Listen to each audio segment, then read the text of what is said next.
안녕하세요. 예정대로라면 올 여름에 결혼식을 올릴 20대 후반의 여자입니다. 남자친구와는 2년 만났습니다. 저는 대학교를 졸업한 뒤 바로 취업에 성공해 회사를 다니고 있고 남자친구는 사법시험에서 떨어진 후 계약직으로 로펌에서 근무하고 있어요. 다른 커플들처럼 저희도 2년 정도 만나니까 자연스럽게 결혼 이야기가 나오더라고요. 당시 저는 모아둔 돈이 한 6천 정도 있었고 남자친구는 2천 정도 있었어요. 그거야 당연히 제가 남자친구보다 사회생활이 길었으니까 큰 문제는 되지 않았습니다. 돈이라는 거야 앞으로 같이 벌어가면 되는 거고 남자친구가 4천을 저보다 덜 모았다고 해서 그게 저희 결혼 생활에 어떤 큰 영향을 미치게 되는 건 아니라고 생각했어요. 양가의 도움을 받을 수 있으면 좋고 못 받아도 작게 시작하면 된다는 마음으로 그렇게 결혼을 준비 중이었습니다. 그리고 남자친구의 전세 계약이 4월에 끝난다고 하더라고요. 그래서 그러면 어차피 결혼하면 같이 살 거니까 집 문제부터 해결하는 게 좋겠다 싶어서 집부터 알아보기 시작했습니다. 그리고 2주 전 저희 둘의 예산으로 해결할 수 있는 소형 아파트를 하나 찾았습니다.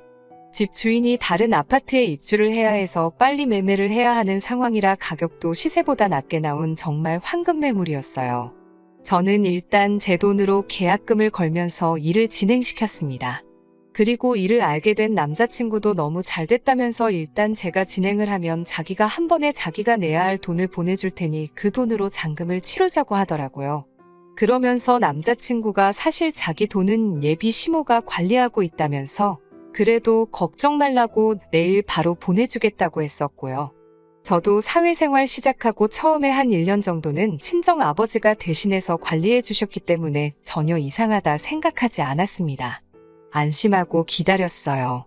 다음날 약속한 시간에 부동산에 도착했는데 예비 시모한테서 돈도 오지 않았고 연락도 닿지 않았어요. 워낙 소형 아파트 매물이 귀하다 보니 다른 사람도 계약을 하겠다고 기다리고 있다고 했고요. 그 말을 들으니 마음이 급해졌습니다. 어쩔 수 없이 친정아버지께 도움을 요청했고 친정아버지의 노후 자금으로 일단 잔금을 치를 수 있었습니다. 당연히 남자친구에게 이게 어떻게 된 일이냐고 따졌지만 남자친구도 잘 모르겠다면서 미안하다며 예비 시모에게 당장이라도 빨리 돈을 보내라고 하겠다고 하더군요.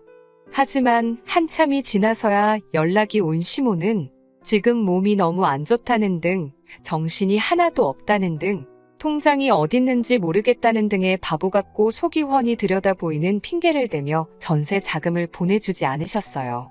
그래서 저는 돈을 받지 못한 상황에서 살림을 합치게 되었습니다. 그때만 해도 어찌됐건 가을에 결혼식을 올리기로 했고 청첩장까지 다 돌린 상황이었으니까 같이 사는 게 꺼려지거나 하지는 않았습니다. 저도 회사 때문에 계속 서울에서 자취를 하고 있었기 때문에 하루라도 빨리 내 집에서 살고 싶었고요. 그런데 문제는 저희 둘이 살림을 합치고 얼마 되지 않아서부터 예비 시모가 자주 집을 찾아왔습니다.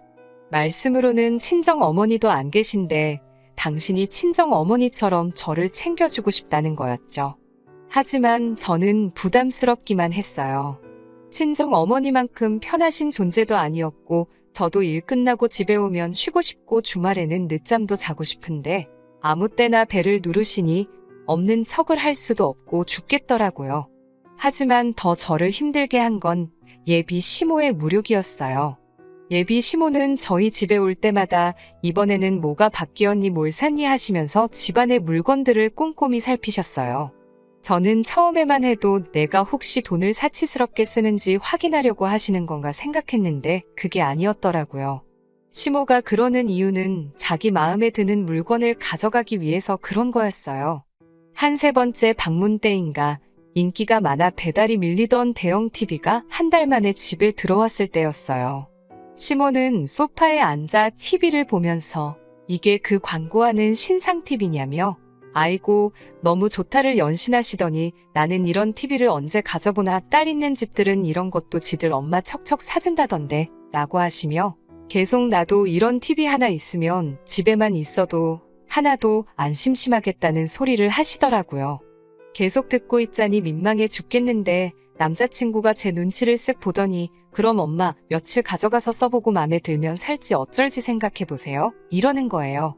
그래서 제가 놀라서 자기야, 그럼 우리는 뭘로 TV 봐? 하니까 우리는 핸드폰도 있고 딴 걸로 봐도 되잖아 이러는 거예요. 시모가 TV를 차에 싣고 떠난 뒤 제가 남자친구에게 저렇게 드리고 어떻게 돌려받냐고 하니까 뭘 돌려받냐면서 우리가 하나 새로 사면 되지 이러는 거예요. 그래서 제가 그 TV 내 돈으로 산 거 모르냐고 하니까 저더러 직장에서 임직원 할인받아 못 사냐고 그래요. 그래서 그거랑은 별개로 내 돈으로 산 거라고 하니까 저더러 왜 이렇게 치사하게 구냐면서 툴툴거려요. 저는 그렇게는 안 된다고 돈 달라고 안 그러면 일주일 뒤에 예비시모네 집에 가서 TV 다시 들고 나올 거라고 하니까 알겠다고 하면서 자기가 꼭 TV 다시 받아온다고 하더라고요. 하지만 이건 시작에 불과했어요.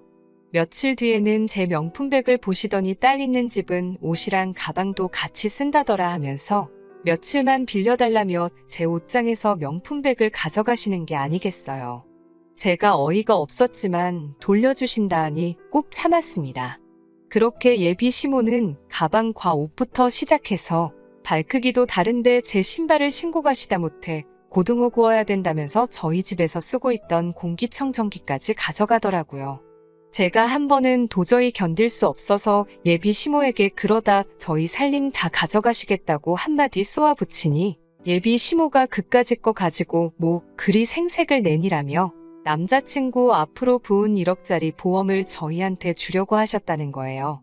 그러더니 며칠 뒤 정말 그 보험을 주셨고요. 하지만 그것도 아는 보험 설계사 분에게 물어보니 보험 담보대출로 8천만 원이 있었어요. 아마 제가 찾아보지 않았으면 빚만 떠안질 뻔한 거죠.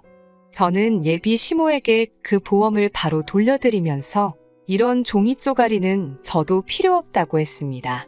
지금 생각해보니 저도 이때 이 결혼 안 해도 그만이라는 생각을 하기 시작하고 나름대로 세게 나가기 시작한 것 같아요. 하지만 무엇보다 이 도둑 같은 집구석하고 연을 끊어야겠다고 생각한 건 예비 시모가 저희 친정 어머니의 유품을 탐냈기 때문이에요. 야근을 하고 집에 왔는데 남자친구는 거실 소파에서 TV를 보고 있고 예비 시모는 안방에서 나오더라고요. 제가 어머님 거기서 뭐 하셨냐고 물으려는 찰나에 예비 시모 목에 걸린 진주 목걸이를 봤습니다. 그건 저희 친정 어머니가 살아 생전에 아끼시던 목걸이였어요. 제가 뭐 하시는 거냐며 당장 내놓으라고 하니까 예비 시모도 저한테 평소와 다른 분노를 느꼈는지 얼른 풀러놓으며 그냥 한번 해본 걸 가지고 뭐 그리 난리냐고 그래요. 제가 그거 저희 친정 어머니 유품이라고 어떻게 그런 것까지 손을 대시냐고 하니까 아이고 그게 죽은 사람 물건이냐면서 재수없을 뻔했다고 하더니 너는 그리고 전에는 앞으로 나를 엄마처럼 생각한다더니 그건 순 거짓말이었냐며 그럴 줄 알았다고 적반하장으로 저를 이상하게 몰아붙이더군요. 그때 알았어요. 이 결혼을 했다가는 저는 제 명대로는 못 살겠다는 걸요. 저는 남자친구한테 지금 당장 자리에서 일어나서 네 짐 다 챙기라고 했어요. 남자친구는 상황 파악을 하면서도 저한테 화난 거 알겠다며 예비 시모한테 빨리 사과하라고 부추기더라고요. 저는 아니, 너도 필요 없다고 당장 둘 다 이 집에서 나가라고 했어요. 예비 시모는 저거 말버릇 좀 보라며 아주 기가 차다고 난리였고요. 저는 당장 안 나가면 둘 다 주거침입으로 경찰 부를 거라고 이 진명에 내건 거는 알고 있지 않냐고 하자 남자친구가 엄마 일단 나가자 라고 말하며 예비 시모를 끌어냈어요. 남자친구는 공무원 시험이든 사법시험이든 뭐라도 다시 준비하려는 중이었기 때문에 경찰하고 엮여서 좋을 게 없었거든요. 저는 그 길로 남자친구와는 파혼하기로 작정을 하고 주변 사람들에게 바로 연락을 돌렸습니다. 당연히 남자친구에게도 우리는 이제 끝이라고 말했고요. 예비 시모도 그제서야 자기가 저를 너무 편하게 생각해서 일을 이렇게 키웠다며 제발 사과할 기회를 달라고 하시더군요. 앞으로 평생 딸보다 더 소중하게 대하겠다고 말만 번지르르하게 늘어놓았지만 제가 한 번 속지 두 번 속나요. 그놈의 잔금에 미련 갖고 아파트 명의를 공동 명의로 했으면 일이 얼마나 복잡했을지 상상만 해도 머리가 아프네요. 그래도 덕분에 얼떨결에 아파트가 하나 생기고 그 아파트도 그 사이에 돈이 올라서 마음의 위로가 살짝 되긴 합니다. 비록 30살 전에 결혼하고 싶었던 꿈은 이룰 수 없게 되었지만 그래도 제대로 인생 공부했다 치고 더 좋은 사람 만날 때까지 열심히 살고 있으려고요.